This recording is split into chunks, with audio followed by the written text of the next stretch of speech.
That's it.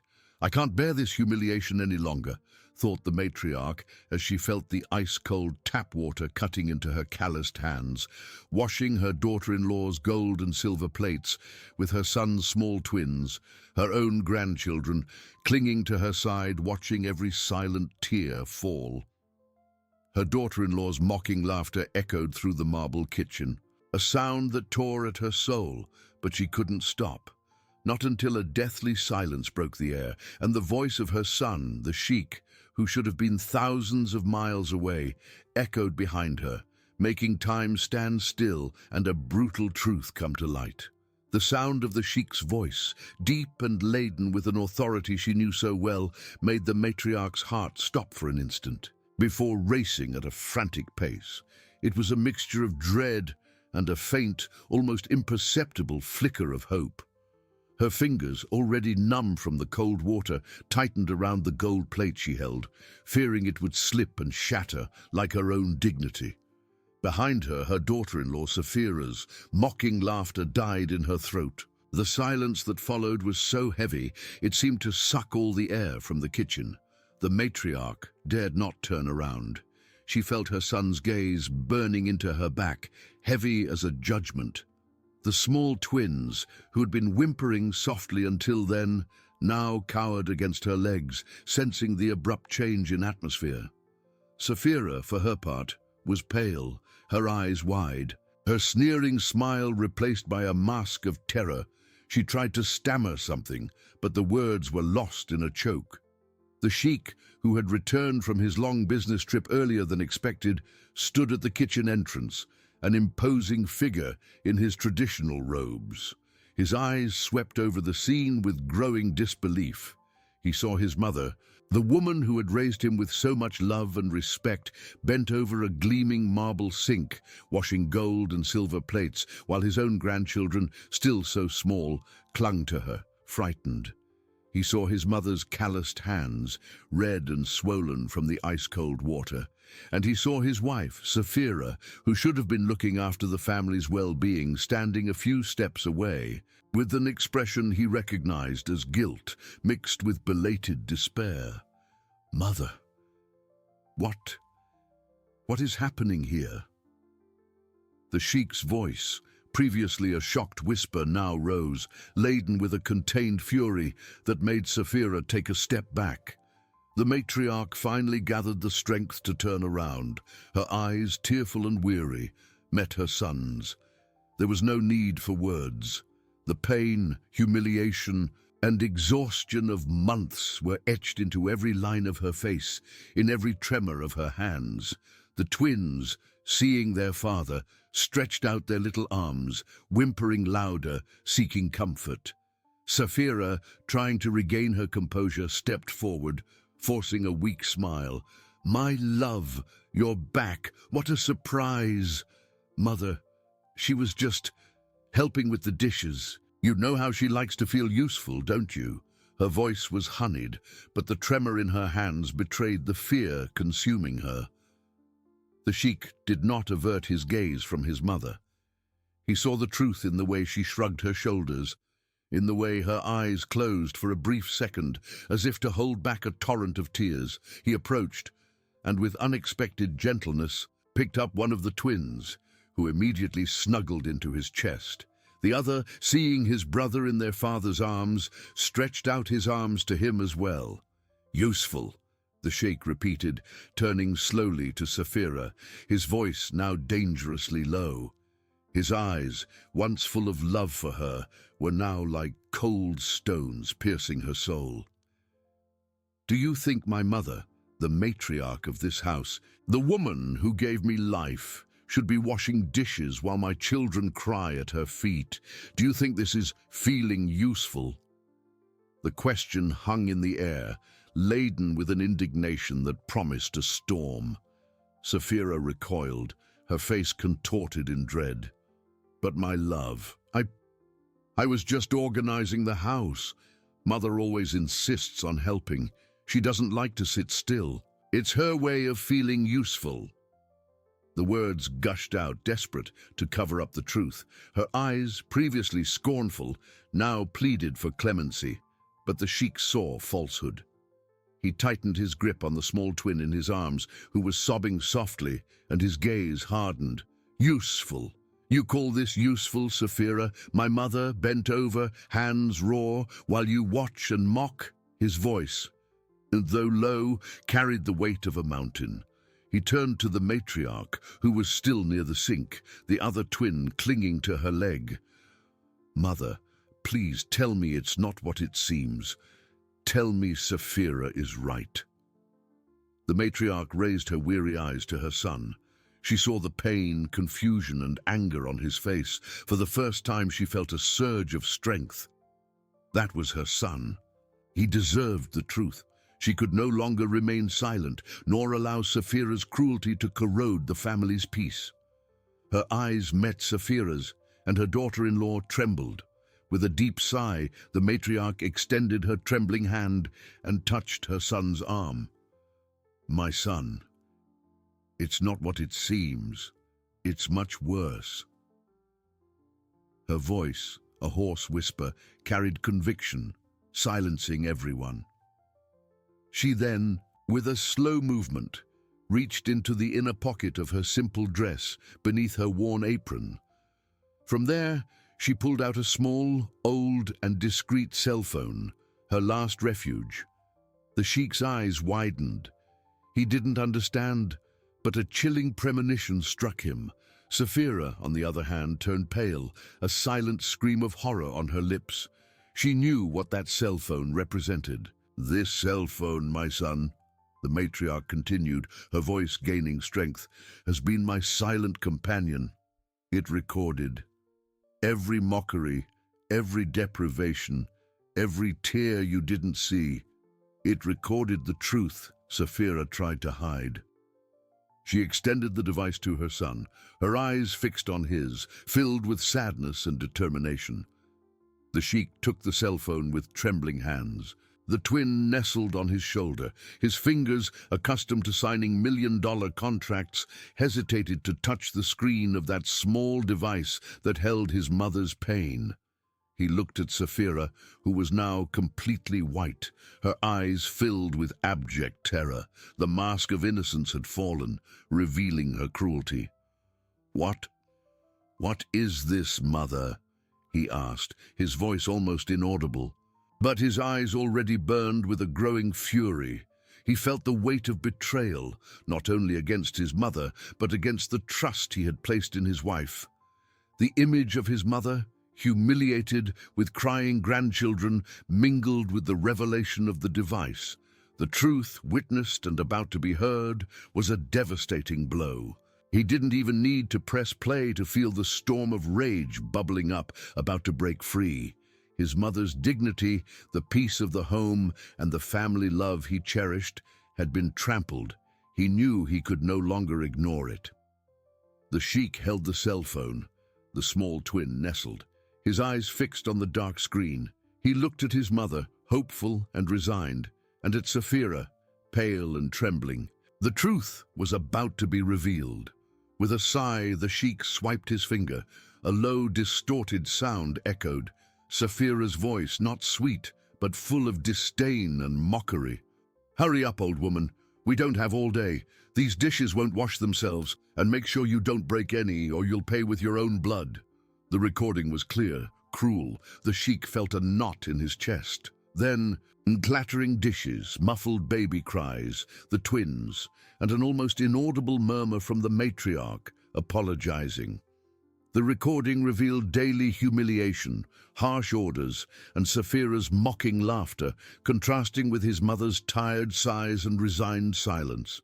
The sheikh closed his eyes. The image of his mother bent over the sink, hands raw, superimposed itself over the cruel voice. The small twin pressed closer against him. Saphira, hearing her own voice, brought her hands to her mouth, eyes wide. She tried to approach, but the sheikh's gaze paralyzed her. It wasn't anger, but deep disappointment, pain in silent fury. The matriarch watched with dignity, her tears, previously of sadness, now of relief. Justice was on its way. The sheikh paused the recording. The silence was deafening. He took a deep breath. "Sapphira," he began, his voice low, each word a thunderclap. "Did you hear that? What you did to my mother, the woman who gave me life, the matriarch of this house." He gestured to his mother beside the sink, the other twin clinging to her leg, eyes tearful. Sapphira shook her head frantically, tears streaming down. "No, my love. It's not what it seems. I was stressed. I didn't mean to say those things. Mother, she provoked me. She's so stubborn." The words gushed out, desperate, without conviction. The sheikh laughed, a bitter laugh. "Provoked? My mother, kindness itself, provoked you into treating her like a servant, humiliating her in front of her own grandchildren, forcing her to wash dishes with raw hands." He took a step forward, and Sapphira recoiled, stumbling. "I saw with my own eyes, Sapphira, and now I've heard with my own ears. There are no more excuses, no more lies." His gaze swept across the luxurious kitchen, the gold and silver plates, the stark contrast with his mother's bent figure. The image of the matriarch, reduced to a servant, was unbearable. "You are not worthy to be in this house. Sapphira, you are not worthy to be my wife, nor to be the mother of my children." The sheikh's voice, controlled, carried unquestionable authority, a final sentence. "Pack your things," the sheikh continued, his face hardened. "You will leave this house immediately. There is no place for cruelty and ambition where there should be love and respect. My mother will be restored to her rightful place, and the peace of this family will be rebuilt without your presence." He extended his hand to the matriarch, a gesture of love and protection. She, with silent tears, held it, feeling the warmth of justice and family connection. The mansion, once the stage of a silent hell, began to breathe an air of renewal. The sheikh's voice, though calm, resonated with an authority that brooked no argument. Sapphira, her face contorted in a mixture of disbelief and fury, tried to argue once more, but the words seemed caught in her throat. Her eyes, once full of scorn, now burned with impotent hatred, fixed on the matriarch, who remained silent, holding her son's hand. The sheikh, without averting his gaze, made a firm gesture to one of the guards who was already approaching the kitchen entrance. Alerted by the unusual tone of the conversation, "Escort Lady Sapphira to her chambers. She will pack her things and depart immediately. Ensure she takes nothing that does not belong to her and that there is no delay." The order was clear and irrevocable. Sapphira let out a small cry of protest, but it was in vain. The guard, a man of serious and respectful demeanor, bowed to the sheikh and, with a polite but firm gesture, indicated the exit to Sapphira. She cast one last venomous look at the matriarch, who merely observed her with silent dignity before being led out of the kitchen, her footsteps echoing on the polished marble, each one a blow to her own arrogance. The mansion, which had previously seemed suffocated by tension, began to exhale a collective sigh of relief. The sheikh then turned to his mother, his face softening immediately. The anger that had consumed him moments ago gave way to deep tenderness and visible pain. He released the small twin still in his arms, who ran to join his brother, who was clinging to their grandmother's leg. The two little boys, now calmer, looked at their father and grandmother with childish curiosity. The sheikh knelt before the matriarch, holding her calloused hands with immense tenderness. "Mother, my dear mother, forgive me. Forgive me for not seeing, for not realizing what was happening right under my nose." His voice was choked, and he kissed her hands with reverence. The matriarch, feeling the warmth of her son's love and regret, finally allowed tears to roll freely down her face. They were not tears of sadness, but of overwhelming relief, of a pain that was beginning to dissolve. She touched her son's face, her fingers soft and trembling. "My son, there is nothing to forgive. You returned. You saw. Justice has been done." Her voice, previously a hoarse whisper, now carried renewed strength. He helped her up from the sink, leading her away from that place of humiliation. The gold and silver plates, once symbols of her forced servitude, now seemed inert, powerless. The sheikh called one of the maids, a middle-aged woman with kind eyes, who had been observing the scene from afar with an expression of compassion. "Fatima, please, take my mother to her chambers. Prepare a warm bath for her and bring her something light to eat.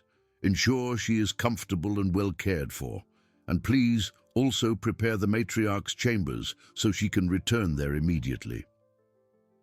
Fatima, with a discreet smile and a nod, approached the matriarch. "Yes, Sheikh, with pleasure." She offered her arm to the elderly woman, who accepted it with a small smile. Before leaving, the matriarch turned to the sheikh. "And the boys, my son? They need affection." The sheikh knelt again, this time to embrace the twins, who snuggled into his arms. "Don't worry, mother. They will stay with me. And from today on, you will no longer have to worry about anything other than your own well-being and the joy of being with your grandchildren. This house is yours, and your place is one of honor and respect." The sheikh's words were a balm to the matriarch's soul. As Fatima led her out of the kitchen, she looked back one last time, seeing her son embracing his grandchildren, and felt a peace that had long been absent from her heart. The mansion, once a stage of torment, now began to fill with the first rays of a new dawn, a dawn of restored love and dignity. The matriarch, guided by Fatima, felt each step out of the kitchen as a burden lifted. The weight of months of humiliation began to dissipate, replaced by an almost strange lightness. As they ascended the richly adorned stairs, the mansion's silence felt different, no longer oppressive, but welcoming. Fatima, with a gentle smile, led her not to the small service room where the matriarch had been relegated, but to her old chambers, a spacious and bright area she hadn't seen in a long time. As she crossed the threshold, a deep sigh escaped her lips. The room was impeccable, as if it had never been abandoned, with the silk curtains gently fluttering in the breeze from the balcony. Fatima helped her sit in the soft armchair, and the matriarch felt the texture of the velvet beneath her fingers, a stark contrast to the roughness of the aprons she used to wear. The maid, with silent efficiency, prepared the bath. The warm water, scented with essential oils, enveloped her tired body, easing the tension in every muscle. She closed her eyes, allowing the final tears of pain to mix with the water. They were not tears of sadness, but of purification, of a rebirth. Fatima, with delicate hands, washed her hair and massaged her calloused hands, applying a soothing balm that promised to heal the wounds. The matriarch felt cared for, loved, as she hadn't felt in a long time. Meanwhile, downstairs, the sheikh was still in the kitchen, the twins asleep in his arms. He carried them to the nursery, carefully placing them in their cribs, observing their serene little faces. The image of his mother bent over the sink, the sound of Saphira's cruel voice on the recording, all hammered in his mind. Guilt was a heavy burden. He had failed to protect the woman he loved most, his mother. His eyes swept across the mansion, now silent, and he realized how blind he had been.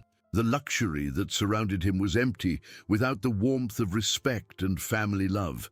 He decided that things would change, not just his mother's position, but the essence of the home.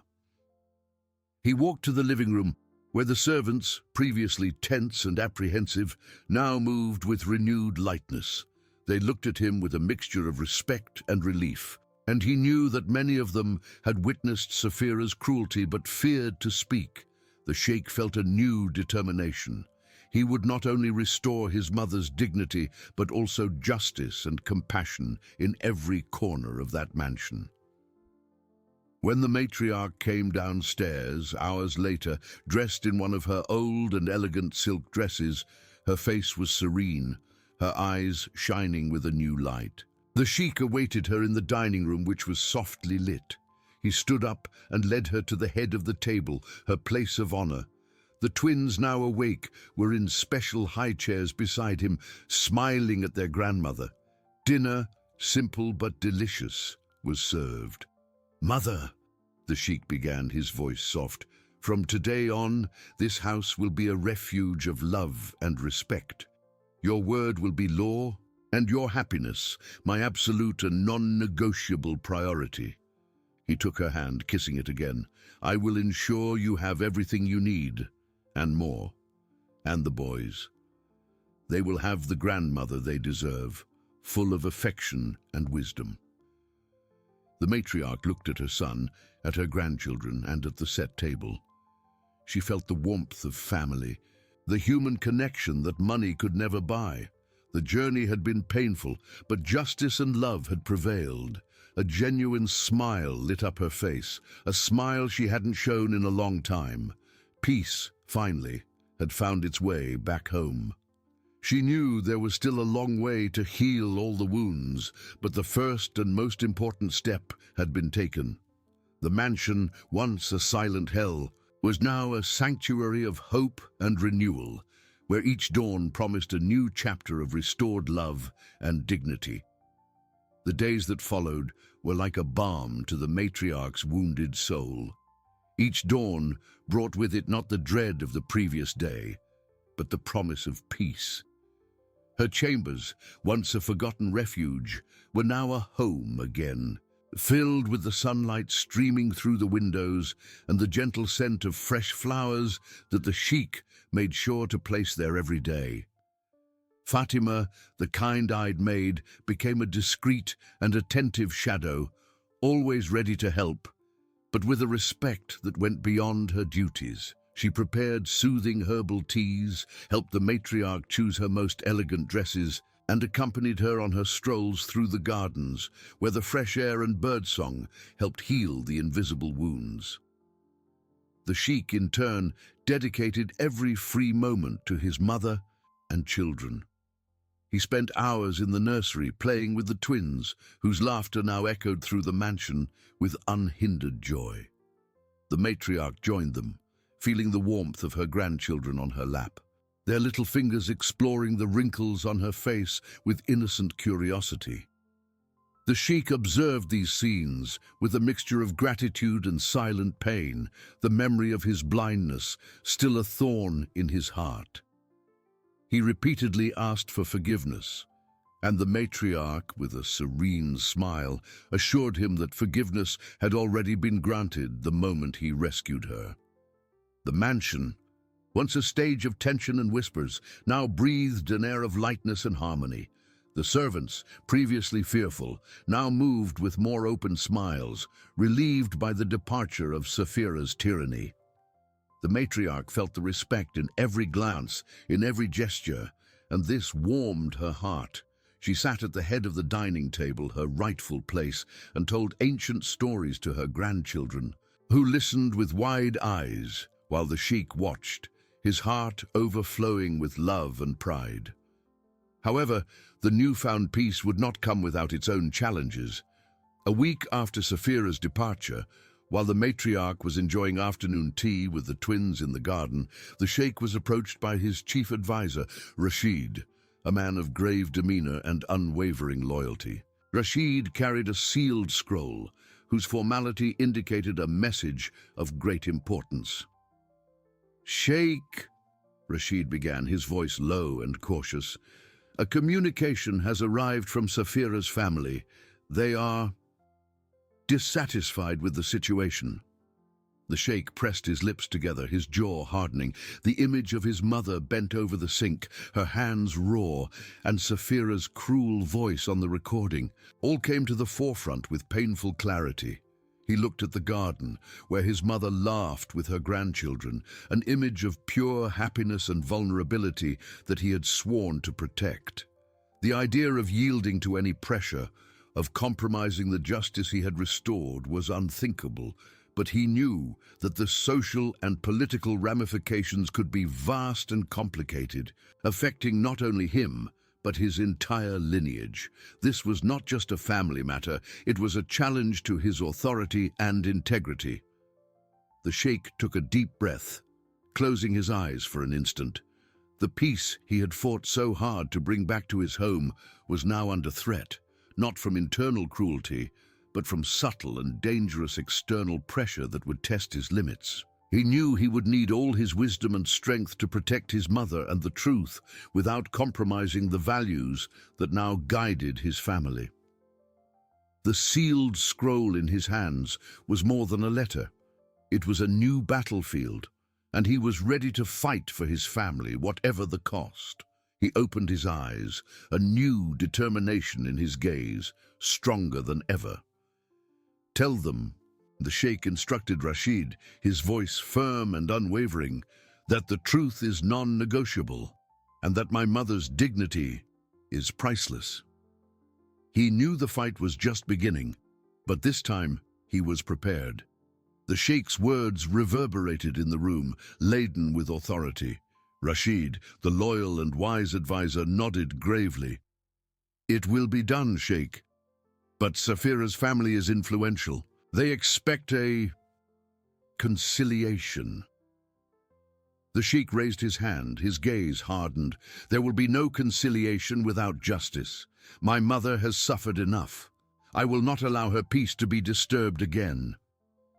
He walked to the window, observing the garden where the matriarch was reading to the twins.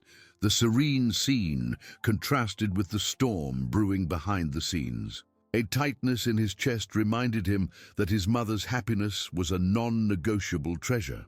In the following days, the mansion, though filled with the joy of the twins and the matriarch's serenity, felt the growing tension. Rashid kept the Sheikh informed about Safira's family's maneuvers, veiled messages, invitations for dialogues that were, in fact, attempts at pressure. The Sheikh refused to yield. He spent hours in meetings with his advisors, strategizing to protect his family and reputation, without compromising his principles. He knew that the honor of his lineage was at stake, but even more importantly, his mother's dignity. The matriarch, despite her newfound peace, was not oblivious to the atmosphere. She observed her son, noticing the worry on his brow, his distant gaze. She saw Rashid enter and leave the Sheikh's office with a serious demeanor. Although no one told her the details, her mother's heart sensed the unrest. One afternoon, while they were planting roses in the garden, she touched his arm. "My son," she said, her voice soft as the breeze, "something troubles you. Don't hide it from your mother."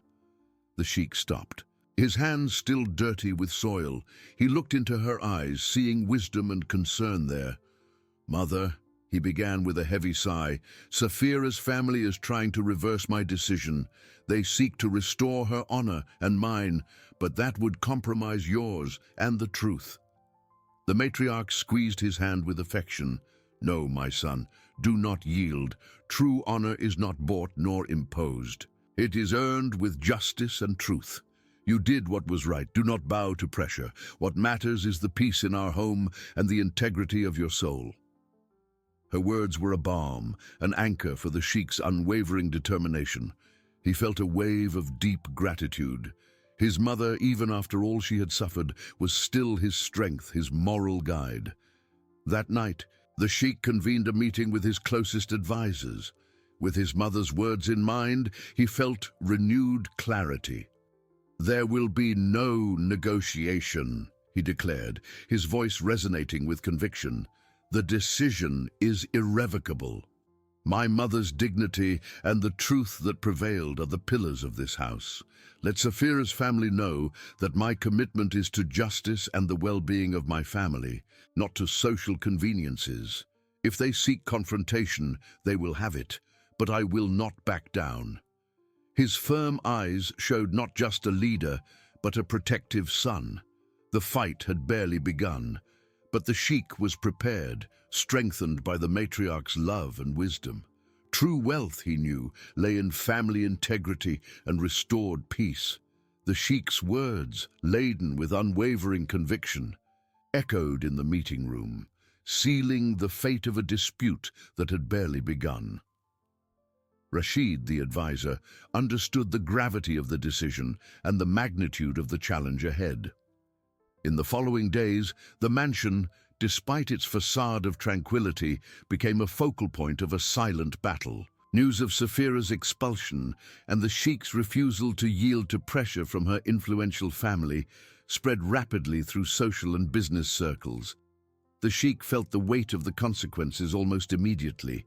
Invitations to important events were subtly withdrawn. Old business partners, once eager for his proposals, began to show a calculated coolness, postponing meetings and questioning projects. Phone calls dwindled, and a silence, previously unthinkable, hung over some of his most lucrative ventures. It was an old but effective tactic: social isolation and economic pressure, all to force him to reconsider. Despite the external turbulence, the Sheikh maintained a remarkable serenity. Each morning, before delving into the day's challenges, he visited his mother. He found her in the gardens, reading to the twins, who nestled on her lap, absorbed in the stories. The sight of the matriarch, her face now illuminated by a genuine smile and her eyes shining with the joy of being with her grandchildren, was his safe harbor. He observed the delicacy with which she caressed the boy's hair, the patience in her voice, and the deep connection forming between them. That image was a constant reminder of what he was protecting, of the invaluable worth of peace and family love. One afternoon, Rashid brought more troubling news. "Sheikh," he said, his voice almost a whisper, "Saphira's family is using their influence to block one of our largest investments in the new city project. They claim instability in family leadership, a clear reference to your decision." The Sheikh listened, his expression hardened. The financial impact would be considerable, but the threat to his reputation was even greater. He closed his eyes for a moment, feeling a pang of worry. Later, as the matriarch helped him choose a book to read to the twins before bed, she noticed the tension in his shoulders. She touched his hand, her fingers wrinkled and soft. "My son," she said, with the wisdom of one who had seen many storms, "money and power are like desert sand. They slip through your fingers. But the integrity and love of your family, these are like rocks, firm and unshakable. Do not let pressure divert you from your path." The Sheikh looked at her, his eyes meeting hers. The truth in her words was a balm to his soul. He knelt, not in submission, but in deep reverence, and kissed his mother's forehead. "Mother, your wisdom is my greatest treasure. I will not back down.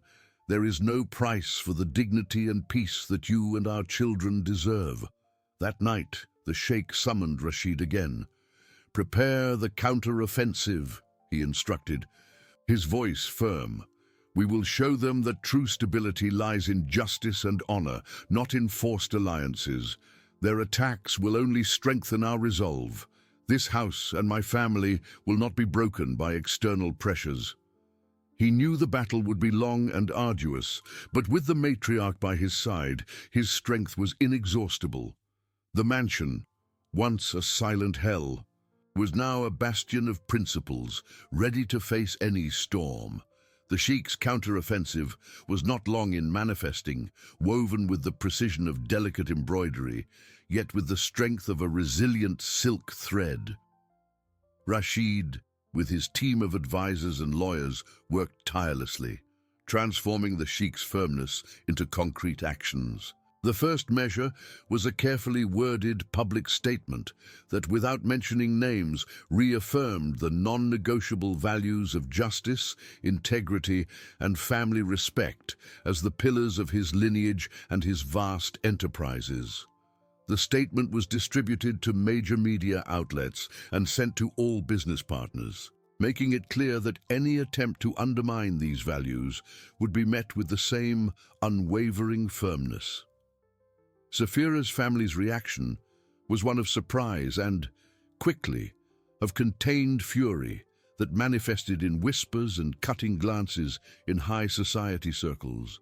They expected a discreet negotiation, a silent agreement, not a public demonstration of moral strength and principles. The pressure escalated. Calls from business partners, previously cold and distant, now became more insistent, with some threatening to withdraw investments or cancel contracts, using instability in family leadership as a convenient pretext for their own agendas. The Sheikh, however, remained unshakable, his demeanor reflecting an acquired calm, knowing that every step was crucial and that the truth, however painful, was his greatest ally. Every morning, before the sun reached its zenith, he found his mother in the mansion's gardens. She, sitting on an ancient marble bench with the twins playing happily at her feet, seemed the personification of peace. Her eyes, once tearful with pain and suffering, now shone with a serenity that calmed the Sheikh's soul, dispelling the clouds of worry that hung over him. He sat beside her, observing his grandchildren with immense affection. "Mother," he said one morning, the weight of recent negotiations and economic threats in his voice. "The pressure is immense. They are trying to isolate us, to suffocate us financially, so that I will yield." "Udil," the matriarch touched his hand, with the delicacy of a feather, her wrinkled fingers conveying a comforting warmth. "My son, the desert is vast and unforgiving, but the water of truth always finds its way, even beneath the densest sands. Do not fear the temporary drought. The seed of justice you planted with such courage will bear abundant fruit. Hold firm to your values, for they are your true fortress." Her words were a balm to the Sheikh's soul, a lighthouse in the midst of the storm. Inspired by his mother's wisdom, the Sheikh convened a meeting with his key partners, those whose loyalties he knew were deeper and rooted in principles. He did not hide the truth, but presented it with dignity and transparency, showing evidence of Saphira's cruelty and the imperative need to protect his family from such evil. He spoke of the values that guided him, of his unconditional love for his mother and children, and of the unwavering commitment to justice he had sworn to uphold. Some partners, moved by his honesty and the strength of his principles, reaffirmed their support with gestures of solidarity. Others, more calculating, hesitated, but the Sheikh's firmness and the clarity of his vision made them reconsider, realizing that integrity was a valuable asset. He knew that the battle for reputation was as important as the financial one. Meanwhile, in the mansion, the matriarch's life flourished like a desert rose after the rain. She taught the twins to name the vibrant flowers in the garden, to count the twinkling stars in the night sky, and their childish laughter filled the corridors, a vibrant contrast to the tense silence that once dominated. Fatima, the maid, watched with a discreet smile and a sparkle in her eyes, happy to see the lady so radiant. The matriarch, in turn, felt renewed strength every day. The wounds healed a little more, and the presence of her grandchildren was the best medicine for her soul. She knew her son was fighting a difficult battle, but she fully trusted his integrity and his just heart. One afternoon, Rashid brought unexpected news, a ray of sunshine amidst the cloud of worries. "Sheikh," he announced, his tone of voice barely containing his satisfaction. "One of the oldest and most respected clans in the region, known for its rectitude and as a bastion of traditional values, has issued a discreet but unequivocally significant statement of support. They publicly praised your stance in defending family and justice, without directly mentioning the incident, but the message is clear to all who read it." The Sheikh felt a deep relief course through his body. The tide was beginning to turn, and the truth, as his mother had always said, was finding its way, gaining unexpected allies. He knew the fight would continue, but he was not alone.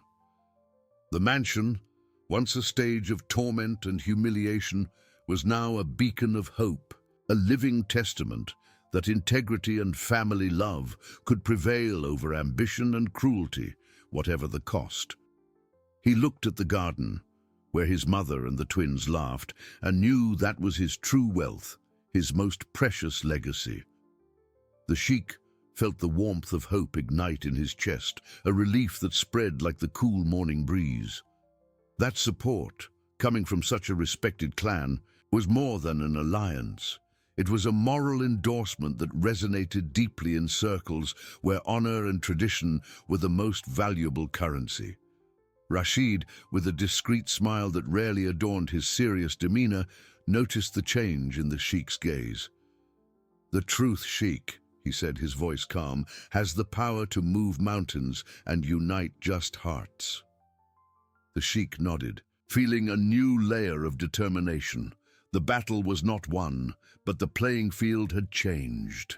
In the days that followed, news of the clan's support, though not openly publicized, percolated like water on dry land. Whispers in high society circles changed tone. Those business partners who had previously hesitated or who had distanced themselves under pressure from Saphira's family began to reevaluate their positions.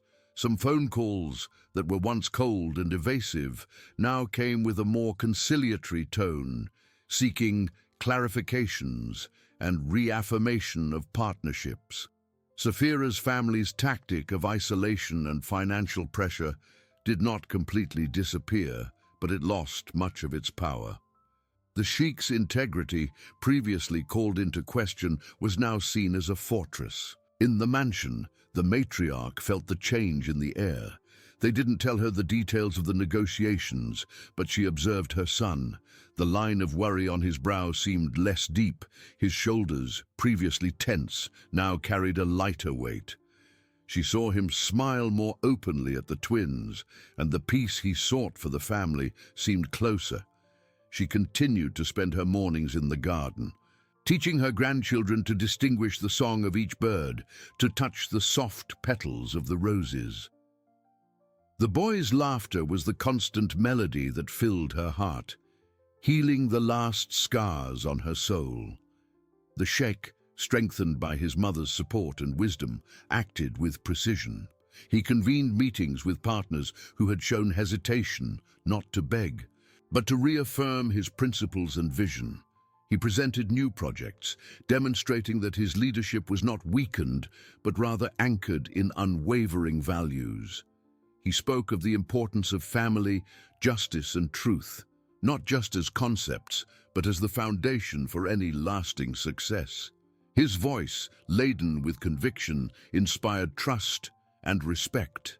Saphira's family, realizing their tactics were losing effectiveness, tried a new approach. More direct, yet still veiled, messages began to arrive, suggesting a dialogue to avoid an unnecessary escalation. But the sheikh, with the image of his mother bent over the sink, still vivid in his mind, and the echo of her words in his heart, was not deceived.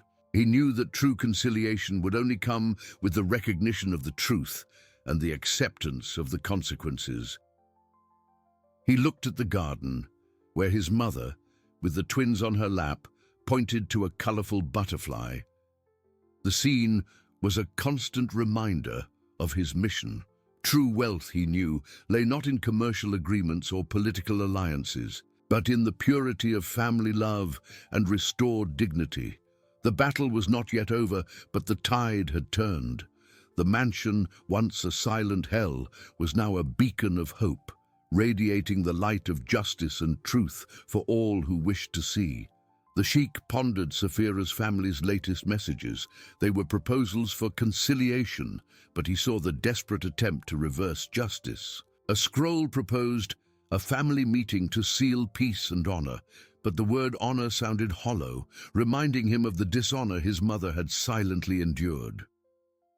That morning, he found the matriarch in the garden, teaching the twins to name the jasmines. She smiled, her eyes free of shadows, serene. The boys laughed, trying to imitate their grandmother. The scene was a balm, a reminder of what he was protecting. As he approached, his mother looked at him with understanding, sensing the tension. "My son," she said, her voice soft but firm, "true peace stands on the rock of truth and justice, unshakable. Do not bend. Your strength lies in your righteousness and in your love for your family." She squeezed his hand with affection and unwavering support. The sheikh felt her words dispel any doubt. He knelt, kissing his mother's forehead with immense love. "Mother, your wisdom is my precious guide. There will be no retreat. Never." That same day he summoned Rashid. "Prepare a formal and definitive response," he instructed with unquestionable authority. "Make it clear that the decision is final and irrevocable. There will be no negotiation regarding my mother's dignity or the integrity of this house. The peace we seek has already been found, and it does not include those who disturbed it with cruelty." Rashid nodded, reflecting the same determination. The letter, carefully drafted, was sent. It was not just a refusal, but a declaration of principles that would resonate. It affirmed that justice had been done, truth had prevailed, and that family peace and harmony were the non-negotiable pillars of the sheikh and his lineage. Safira's family's response was a stunned silence, followed by reluctant acceptance. The tide had completely turned. The phone calls and pressures ceased.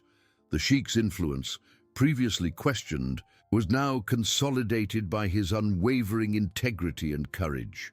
The support of respected clans and the clarity of his stance had sealed the fate of the dispute.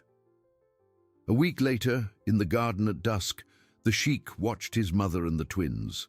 The matriarch, serene, told stories, childish laughter echoing. He sat beside her. "The storm has passed, my son," she whispered, her eyes fixed on the horizon. "Our home is stronger, anchored in love and truth." The sheikh looked at her, his face at peace. He felt gratitude for her strength and wisdom. He had fought and won. True wealth, he knew, lay not in palaces or fortunes, but in the unconditional love of family and the restored dignity that filled the mansion. Peace, a deserved conquest, a legacy of justice and love he would protect forever. Peace, a deserved conquest, a legacy of justice and love he would protect forever. The mansion, once the stage of an invisible tension, now breathed a deep, almost palpable serenity. The silence that once harbored the matriarch's anguish was now filled with the soft echo of the twins' laughter and the murmur of quiet conversations. Safira's family, after the sheikh's unwavering response, finally understood the futility of their pressures. The attempts at conciliation ceased, and with them the veiled threats and social isolation.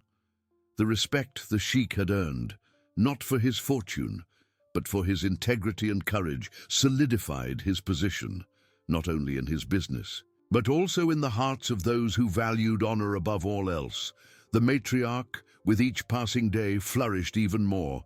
Her eyes, which for so long had carried the weight of sadness, now radiated a warm light, reflecting the genuine joy of her soul. Mornings in the garden were her sanctuary. Sitting on the marble bench, she watched her grandchildren run among the rose bushes, their small, curious hands touching the soft petals. She taught them the difference between the lark's song and the sparrow's chirp, to identify the vibrant colors of the bougainvillea and to feel the sweet scent of jasmine. Each lesson was a gift, each laugh from the boys, a melody that healed the last wounds of her heart. She embraced them with a tenderness only a grandmother can have, her wrinkled fingers caressing her grandchildren's silky hair, a gesture of overflowing love. The sheikh, seeing her like this, felt a gratitude that filled him completely. The lines of worry on his brow had disappeared, replaced by an expression of peace and fulfillment. He knew that the true battle had not been against Safira's family, but for the soul of his own home, for his mother's dignity, and for the future of his children. And he had won. Each evening he joined them in the garden, watching the sunset paint the sky with shades of orange and purple. He read stories to the twins, who nestled on his lap, and their grandmothers, listening with wide eyes to the adventures of heroes and princesses, while the matriarch smiled, her eyes fixed on her son, proud. Rashid, the faithful advisor, observed the mansion's transformation with a discreet smile. "Sheikh," he said one afternoon as they walked through the corridors, "the reputation of your lineage has never been stronger. Your firmness and principles have resonated deeply. Partnerships have solidified and respect is universal." The sheikh merely nodded, his gaze directed towards the garden, where the laughter of the twins and the matriarch reached them. "True strength, Rashid," he replied, his voice calm and full of conviction, "lies not in power or wealth, but in the integrity of our hearts and the love we cultivate in our family." That night, as the full moon illuminated the garden, the sheikh found his mother sitting alone, contemplating the stars. He sat beside her, in silence for a moment. "Mother," he whispered, "you are the light of this house. Your strength, your wisdom, your love. They guided us through the darkness." The matriarch turned to him, her eyes shining with tears of happiness. She touched his face with her hand, a gesture of affection and gratitude. "My son," she said, her voice choked, "you gave me back my life, my dignity, and my joy. This is our true wealth. The peace that now floods this house is the greatest treasure we could ever have." The sheikh embraced her tightly, feeling the warmth of family love that had been restored, stronger and truer than ever. The mansion, once a silent hell, was now a sanctuary of love, justice, and peace, a legacy he would protect with all his soul. The following morning brought with it a clarity that seemed to wash over the mansion's soul. The embrace between the sheikh and his mother, under the silvery moonlight, had sealed not only peace, but a silent promise of a future where love and justice would be the unwavering pillars of that family. The matriarch awoke with a lightness in her heart she hadn't felt in many years. The sun, as it penetrated the silk curtains, seemed brighter, and the birdsong in the garden more melodious. She rose, her steps firm and full of a new purpose. In the days that followed, the mansion transformed into a true home. The corridors that once echoed with the tense silence of pain now resonated with the contagious joy of the twins. They ran freely, their crystalline laughter filling every corner, while their grandmother, with a constant smile on her lips, followed them with her eyes, a sparkle of pure happiness in her gaze. She taught them to prepare small delicacies in the kitchen, her wrinkled hands guiding the little hands of her grandchildren in the art of kneading bread and seasoning herbs. Every moment was a celebration of life, a testament to the resilience of the human spirit. The sheikh, in turn, dedicated himself with renewed vigor to his ventures, but with a transformed perspective. His decisions were no longer guided solely by business logic, but by a deep conviction in the values his mother had retaught him. He became an even more respected leader, not only for his acumen, but for his unbreakable integrity and the way he defended his family. In meetings with other clans and partners, he spoke with serene authority, emphasizing the importance of moral rectitude and care for the most vulnerable. His story, though never told in explicit detail, became a silent example that true strength lies in honor and love. The twins, growing up in an environment of affection and security, flourished. Their curious minds were nourished by their grandmother's stories, who told them about the beauty of the desert, the wisdom of the ancients, and the importance of always choosing the path of kindness. They learned to see the world through the eyes of compassion, their little hearts absorbing lessons of altruism and respect. The image of their grandmother, sitting in the garden, with them nestled on her lap, was a living painting of peace and unconditional love. Rashid, the faithful advisor, observed the transformation with silent admiration. He saw in the sheikh not just a leader, but a man who had found his true essence. "Sheikh," he commented one afternoon as they watched the matriarch and the twins play, Your mother not only regained her dignity, but also showed us all the true meaning of home." The sheikh smiled, a genuine smile that reached his eyes. "She is the rock, Rashid, and her wisdom, our beacon." The matriarch's story of her silent humiliation and her restoration, though kept within the mansion's walls, reverberated subtly but powerfully. Other families, perhaps facing their own hidden challenges, began to reflect on the importance of protecting the elderly, valuing truth, and nurturing family love. The sheikh, through his actions and example, was building a legacy that went far beyond material wealth. He was planting seeds of justice and compassion that would one day blossom throughout his community. The matriarch, sitting on her favorite marble bench in the garden, watched the sunset. The twins were already asleep, their dreams sweet and full of adventures. She felt the scent of jasmine and the gentle night breeze. In her heart, there was no longer room for bitterness, only gratitude. She had passed through darkness but emerged stronger, wiser. Life, she knew, was a precious gift, and love, its greatest reward. The mansion, once a silent hell, was now a living testament to the resilience of the human spirit, the strength of family love, and the unwavering victory of justice. It was a sanctuary where each dawn brought the promise of a new day, filled with peace, dignity, and the joy of truly being home forever. The promise of a new day was fulfilled with each dawn in the mansion. Months turned into years, and the hard-won peace flourished in every corner, rooting itself in the hearts of the residents. The matriarch, with more silver in her hair but eyes still shining, remained the pillar of wisdom and love for the family.